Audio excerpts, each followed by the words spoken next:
Hello, this is the Hypercast, and I'm your host, Xavier Evans. This is our co-host, Brandon. This is your co-host, Nathaniel. This is your co-host, Charles. And today we're going to be on our feelings. So, we'll be addressing the Pokemon Sword and Shield controversy, and we're going to make this short and sweet. So, we're going to be led by Brandon, who has a list of topics to cover with all of our given inputs. I will be trying to take a neutral stance because I agree with both sides of this situation. We'll be covering the issues from the graphical standpoints to the animation to the actual controversies on Twitter and how it affected people like the developers and the what's the guy who is chief of Game Freak? Either Masuda or Amori. Masuda. Yeah, there was some harassment online, and we will also address that. So, without further ado, let's go down this list. Let's start us off, Brandon. All right. So the first point, of course, or the main point dragged on for everybody. The National Dex isn't really going to be in the game. So what that means for people that don't understand, every Pokemon that existed won't be in the game. Thank you for clarifying. A lot of people are pissed off about it from points where it's because of balancing to, what was it, like not being able to put the Pokemon in and all that. Laziness. Now, I find it understandable why this would make someone upset, not having a Pokemon that you've loved. Like it's had some kind of cherishment. Yeah, like, have you ever had like a character in a video game that you've had some attachment to? Yep. Yeah. So that's where at that point, that's where I understand where the fans are coming from. I understand some standpoints as well because there's a common used argument is the National Dex was in every 3DS game was in a 3DS game. So why can't a Switch, which Nintendo should make out as being stronger than the 3DS, cannot handle the entire National Dex of Pokemon? That's another common point I'm seeing. Like, how can the Switch, supposed to be powerful than the 3DS, can't handle it? It's like, now, I don't think a point was ever clearly stated that the Switch couldn't handle it. It just there's another reason. It's not this. It has nothing to do with the Switch's power. And I do understand from a lot of people's point of views. Like, I'll make an example. A Pokemon that you might forget exists, which I think some people do, is Stantler. Never heard of it. Yeah, a lot of people don't. Stantler's from Gen 2. Stantler is a normal type with only one evolution. Not even evolution. He doesn't even evolve. He's just a single stage Pokemon. Most people forgot about him, but there's a few people I know who actually like Stantler. And more than likely, Stantler won't be in the game. And it's kind of knowing that your favorite Pokemon won't be in the game is like, you have, like, they have a shiny Stantler, they raised all the generations, and now they won't be able to have it in Sword and Shield as well. Like, it ruins some of the fun, and missing a Pokemon is like missing part of your childhood. Like, I might not get Noibat. The sixth gen in the game. Yeah, I'm just saying, I might not get one of my favorite Pokemon, and it's just gonna hurt me. Like, I love running some Pokemon. So you're saying, like, under the possibility that next game or a game after that, you may not have that Pokemon. Yeah, it's like a fear. Like, one of these generations, I won't play because a Pokemon I like won't be in there. And it's like, yeah, I mean, with this happening, it's okay to assume that is possible. Yeah, because Game Freak is still being kind of vague on why they're doing this. Yeah, I want to touch a little bit on the balancing part, which annoyed me personally, mainly because it annoys me because they're saying balancing. Like, I'm assuming from a standpoint that they're talking about competitive, which makes no sense because let's say a Stantler is very underused. Like, if you honestly run Choice Scarf, Double Edge, and all that on him, he doesn't get much use out of it. So it's like, but they're basically saying a Stantler is so overpowered they had to remove him. And like Pokemon like Greninja, who literally are God itself, are fine and balanced. It annoys me. Is like, I know balancing is not the issue and the reason. It's just they're just using it as an excuse. This is totally out of context, but yeah, I freaking destroyed Pokemon Y with Greninja alone. Yeah, it's like that's what I'm saying is because Greninja has protein. But other than that, it makes me question: is balancing really the reason? Because it just makes no sense. It makes no sense. Couldn't you just balance the schematics in the back, like the numbers? Yeah, like they did. Talonflame. Talonflame actually got nerfed in Moon and Sun by making Gale Wing only work at 100% HP. that's how they balanced it. That was actually good balance. It made Gilling not completely broken, but like make it where people can't spam Brave Bird anymore. Greninja is still broken because Protein lets him become any type he wants to be, and he has to stab. The point is, it doesn't have to do with the Switch's hardware. It doesn't switch hardware. There's a reason that Game Freak has as to why not all these Pokemon can get into this game now, and we've come to a couple reasons as to why this is. What, the animations? No, not the animations. We're talking about National Dex. National Dex. Okay, so on to the next point with animations. Well, we're not animations yet. We're still trying to figure out like why there aren't so many Pokemon in this game. Like, one of the reasons we came to was Pokemon is a year. Is it yearly? Not really, because at some point it takes like a year off. Okay, but this could we assume that this game has been worked on for at least about maybe like 2 years? Because Pokemon, I would not say 2 years. I think it's been in development for about 4. I think 4 ever since the Switch got announced. Ever since the Switch got announced? Yeah. So this game has had a while. That's how long? Okay, I won't bring that up, but that's quite a while. Moon might have just been dropping. Sun and Moon probably were still in development. Last year, I think Ultra Sun and Ultra Moon came out.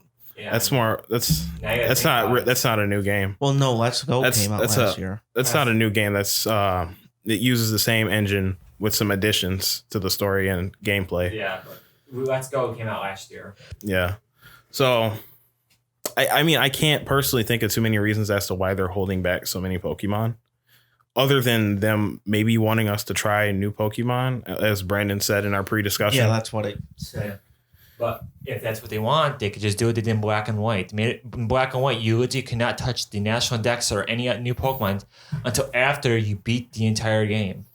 But there's also another thing that comes up if that was their intention to have you try the new Pokemon. If that was their reasoning, why weren't they more transparent about that in their message to fans when they were addressing the National Dex thing? Yeah. Their letter didn't cover anything about them wanting us to embrace and try out their new Pokemon that come with Sword and Shield. It was a repeat of what they said the last time. That's what made me mad, actually. It was just a repeat of what they said the last time. It's like, wait, what do you mean? As someone who's can't really be considered a fan of Pokemon, I like Pokemon, okay, but I've only played Diamond. That's the only game I've played that actually. Oh, I've played. Yeah, I played a little bit of Diamond. I'm still playing through it. It just sounds to me like the company's trying to save face of it, and I think it is that they just can't physically add that many Pokemon. Like, I don't think their hardware can take that. It's not the hardware, I wouldn't say. I think it's the fact that they don't have enough resources in terms of like people, assets to do that. They would have to expend like more work hours, more employees. I mean, they might be filled to the brim with work hours already. They might need more developers, but that all costs money. And they're working on more than one game right now. You saw we saw their game announced in the direct earlier this year, Town. They have delegated teams. It wasn't earlier this year. It was late last year. It was late last year? There was a February Direct, right? It was in that September Direct. The one that was delayed. With that earthquake. I can't remember, but yeah, they're working on a game called Town, which means that they are delegating their teams to both Pokemon and other third-party titles. But the thing is, like, even Pokemon, people are upset about Pokemon the way it is, but Let's Go Pikachu and Let's Go Eevee did just fine, and in my personal opinion, it looked really good. Even Town, with that demo they showed, that game is like really early in development, maybe. And it just looked really good for what it was at the time. Even hardware wise, even that's not a reason, because they actually made a special thing just to make Pokemon file smaller so they could fit all the Pokemon in without a problem. And I don't want to say that Pokemon Sword and Shield looks bad by any means. It looks like how I'd expect Pokemon to look in HD. Yeah. But even then, there's actually people who actually looked at the file sizes per Pokemon and quadrupled the size, and you can fit 4 Pokédex worths in there. That's like over 2,000 Pokemons without a problem in a 3DS game. That's what makes a lot of people mad that this is a thing.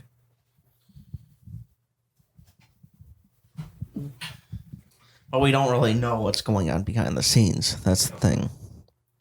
So, Well, you'd have to consider like animations, the graphical finesse, sounds they make that are attached to them.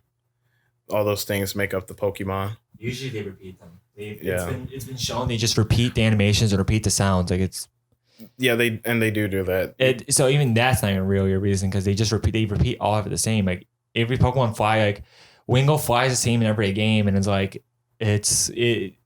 only thing that's different is it looks more HD. That's the only difference is it looks more HD now. I mean, I'm used to Wingulls looking the way they do. I don't think they need too much more to them other than maybe flap their wings every now and then. But yeah, that's what they do. At that point, we're just getting like really nitty gritty. Yeah.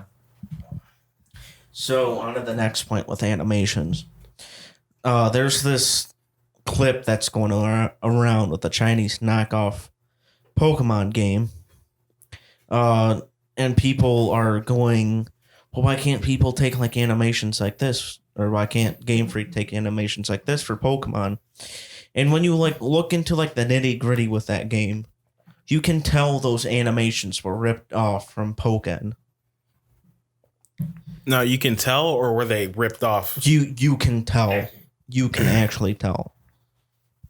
Pretty fun fact: all the models, there's only like 30 Pokemon in the game. They're all ripped from Pokken. So even the models and everything was just ripped right out of Pokken. Yeah, so it's just like a truly bootleg game. And with that as well, some of the side games were made by different studios as well. Examples like Pokken was made by Bandai Namco. Pokemon Coliseum and Pokemon Battle Revolution was made by this one developer called Genius Sonority. And the Pokemon Stadium games as well was made by HAL Laboratory and Nintendo themselves.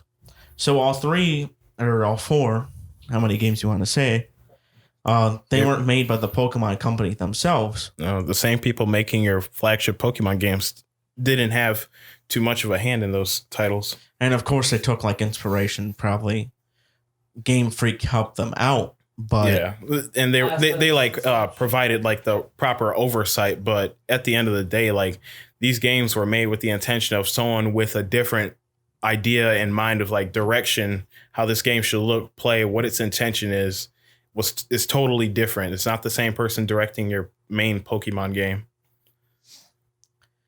And then another point I have, there's a lot, but changing the games for like new features, such as taking away like following Pokemon and that stuff for like soaring the skies and that stuff in Omega Ruby, or taking away the macro and acro bikes for like a little bit of post game or new features as such.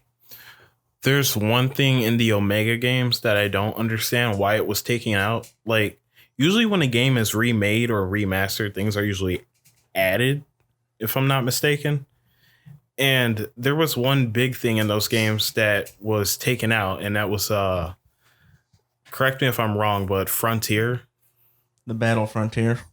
Now, what was the Battle Frontier? The Battle Frontier was basically a battle tower where you went up this tower and you fought a bunch of people. And Emerald, it was a special place where, basically in this place where you just fight these. Each battle place had like a gimmick, and you had like a gimmick. Like one area was a maze that would, every time you fought something, it would get brighter and brighter and brighter, and you had to find the end to the exit to fight. And the last person had literally the Reggies, like. Then there was one where it was like you had to use super effective moves to reverse and stuff like it. It was just so it was like a challenge, sort of a challenge gauntlet. Each one had different gimmick. One had, I forgot. It's been a while since I actually played Emerald, so I can't remember exact off the top. I'm actually replaying Emerald right now, so I can maybe later I can explain. But I did find out through research. It was a YouTuber who clarified this.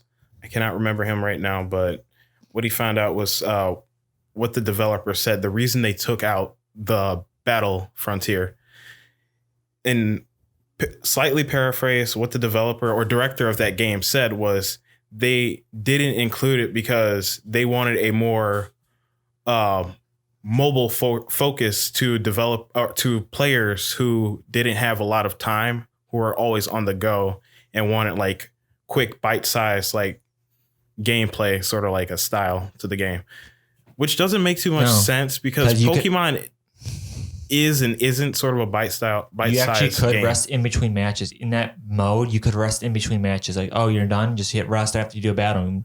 And can't you save in Pokemon? You can save, and then you could rest in between these battles. Like, and it basically goes on like a 21 streak or something.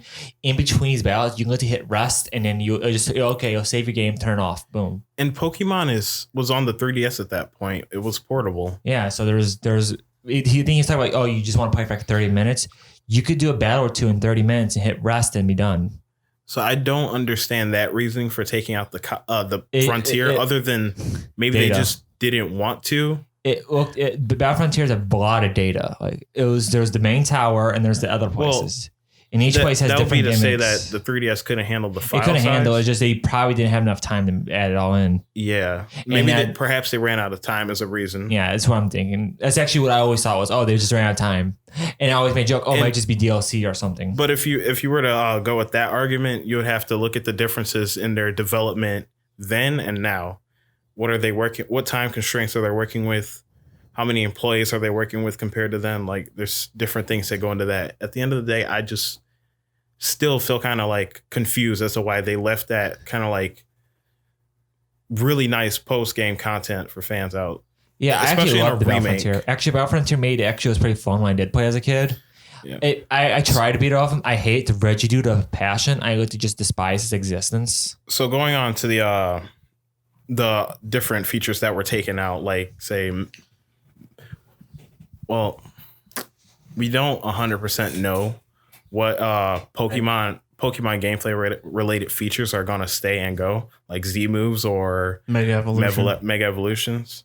I have a feeling Mega Evolution might make a reappearance at the very end after you beat the game.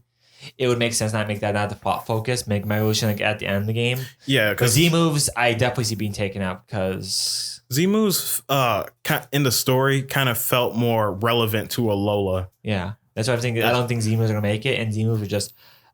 It wasn't. I would say this is not a feature that I liked. Z moves are not 100% similar, but really close to Gigamaxing, or I think that's how you say it. Yeah, all Z moves did. Only thing was interesting with Z moves was if your opponent used Protect, Z move would break to Protect and do half damage. But that's the only thing interesting. Other than that, Z move was just something I never used. Yeah, it feels really supplemental. So unlike, Mega Evolutions were like a way to like power up your Pokemon and all their moves, correct? It would fix. Mega Evolution was a great mechanic because it fixed old Pokemon that nobody used, like Beedrill, Canerupt. I'm trying to think of a couple other ones that were completely. There was different Pokemon that were made better in a game where they weren't as useful. Like it gave them purpose. It gave them Sableye. Actually, Sableye got a mind gamed because people loved using Prankster Sableye, and some people love using Mega Sableye. So when you fought Sableye, it was a mind game. Like, is he gonna Mega Evolve? Like, you don't know. But Mega Evolution added a whole new style.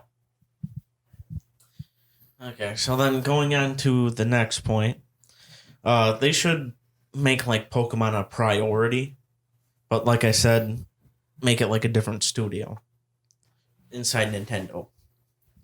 And there's people nitpicking the move Tail Whip, and I know like people are going like, well, why don't they just animate the move anyways? You're only gonna have that for like probably a few levels, and that's it. And I know it's like a weak point because like they should just animate the moves anyways. I mean, in a way, that's kind of like saying like Tail Whip. Tail Whip. Yeah. Shedding like a blind eye to something just because we feel that characters aren't going to use this very often. It just doesn't sound very prideful as a developer. Because Tail Whip, the thing is, Pokemon that don't even have tails can use Tail Whip, which is funny. And I'm not even trying to say like they have to animate Tail Whip. I don't really care if you just take the character model and just transition it left. Like, Well, I mean, as that's long as what it. they're doing. Yeah. But the thing is about Tail Whip is I would say this Tail Whip's it's not even used pretty much in competitive because it's a -1 defense stage ability, which Rock Smash could do that. Screech did it better. And other moves just did it better. Now the thing. I don't want to sound too nice to the Pokemon devs, but there's so many freaking Pokemon. If you really wanted to get animations for every Pokemon to make them truly feel unique, thus increasing that immersion, you would have to like make those animations at some point and just make them recyclable. I think it's okay to recycle those animations between generations because now that you have them done, you can only enhance them with every generation instead of having to use these somewhat animations that people are displeased with. So I'm guessing that's what they're just gonna try to do at this point because there's already, I think like someone data mined animations for like walking and running for Pokemon for like every single one. So I think they're like starting to get like stuff down for maybe like a bigger Pokemon game in the future. That's what I'm seeing, or that's what I'm thinking at this point. Of course, there's like great animations for other moves. Yeah, in the game. Not all of Pokemon's moves are like bad. But those moves are even signature moves, like let's say Zekrom's Fusion Bolt. Like that's a signature move. That's going to have a great animation. Like yeah, and that's good that they do that instead of something, you know. Like I'm trying to remember what signature move. Oh yeah, AZ Flood is a Light of Ruin. You remember that animation? Oh, that's right, you guys never. AZ's Flood, it was actual Pokemon they planned to release as an event, but they never did. And Light of Ruin was just a pink beam. It was a signature move, but it was so lazy. And of course, a lot of people point out the primary reason why was because it was never planned to ever be used, but It was never planned to be used. But why was it in the game to begin with? Because it was an idea, but they never went with it. AZ's Flood, we haven't got. Have we ever got the event for it yet? No, we haven't. You don't really answer this question though. Why would they put something in a game if they never intended to use it? Because it was an idea they had, but it just didn't go through. Strange. It's still doesn't answer. It's hard okay. to answer because I can't answer myself because I don't know. Was it playable? You could play it, yeah. I hacked one in one time. Oh, you had to hack it in, so it wasn't public. It wasn't public. It was okay. That because me and Nathaniel were sitting here thinking that was public, and they gave us that. No. Oh no, you could still use it on Metronome. Oh. Metronome could sometimes activate it. So what's our next point or topic to cover?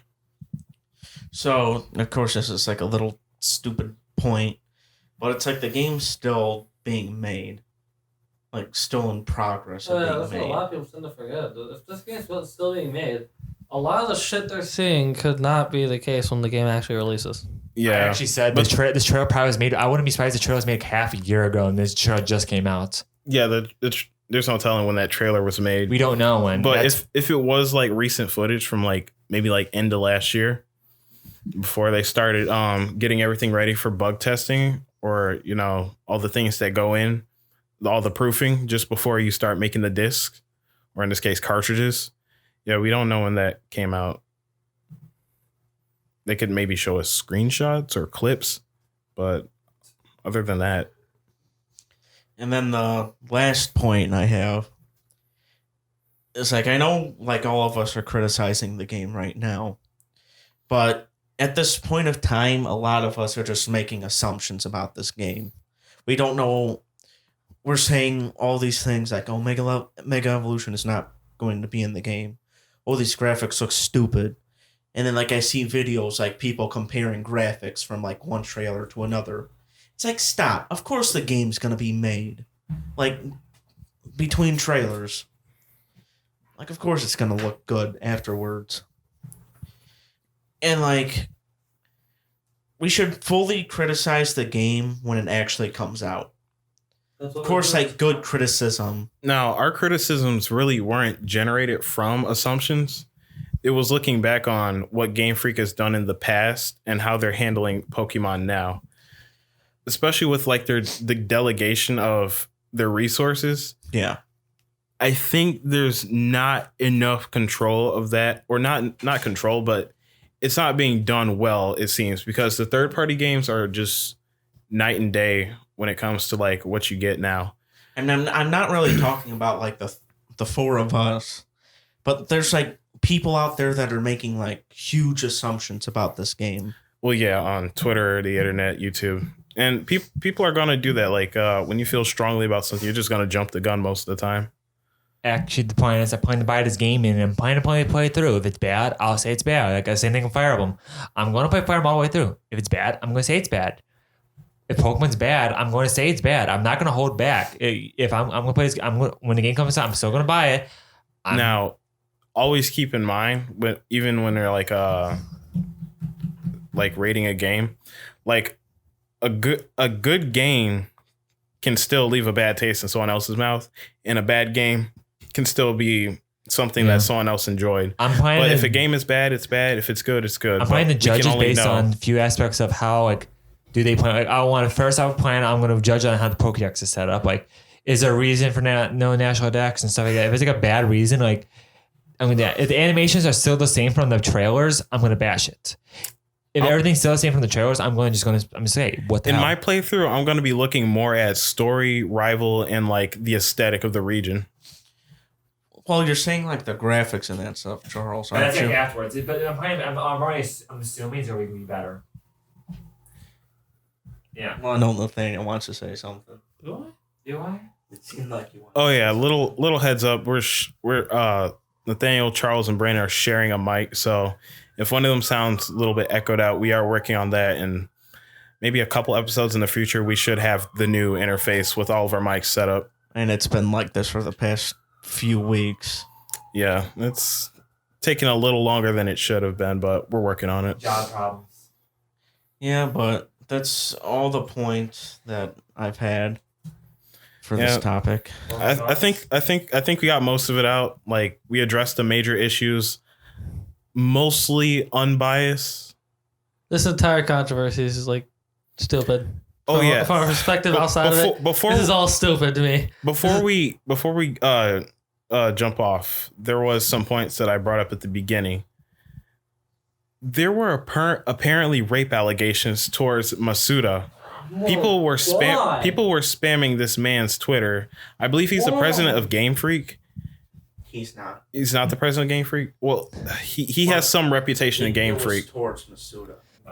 Now, all I know is that it was being connected to the controversy somehow. Why? If you're going this far, then you're just fucking stupid at this point. Like, there goes that. It's just a game.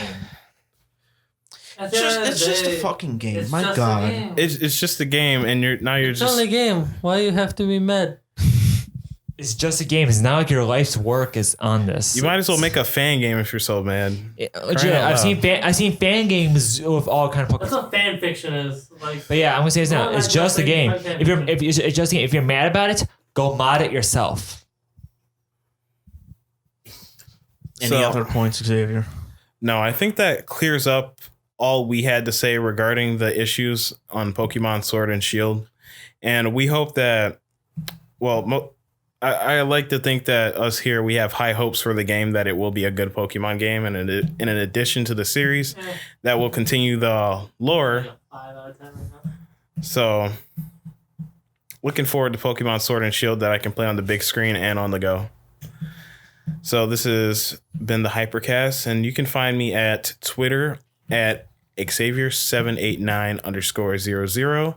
You can find me on Instagram at Evans00Xavier. You can find Kickback Hypercast on Facebook at Kickback Boys. If you're watching this on YouTube, if you enjoyed this conversation and want more, be sure to like and subscribe. Share with someone who you think is interested in life, games, anime, and other things related. You can find me on Twitter at Vextro55, the @ VEXGRO55. Again, Vextro55 on Twitter. On Instagram, you can find me on the Dank77. Easy as always. You can find me on Instagram at SoSwagNathan19. And I am also the Lord of the Facebook page. I will see it, even if I'm not looking at the page Lord itself. of the Facebook page. Why don't you make some posts then? A god watches. That's all we do. You can find me on Instagram, CharlesBrock69. When this video does go up, it'll be after Fire Emblem's release day, so my Instagram should be a little more active now. All right. Yeah. And that settles that. I'm looking forward to Fire Emblem Three Houses. And we'll have more on that soon. We'll see you guys next time on Kickback Hypercast. See you next time. Bye. Bye. You guys have a good one.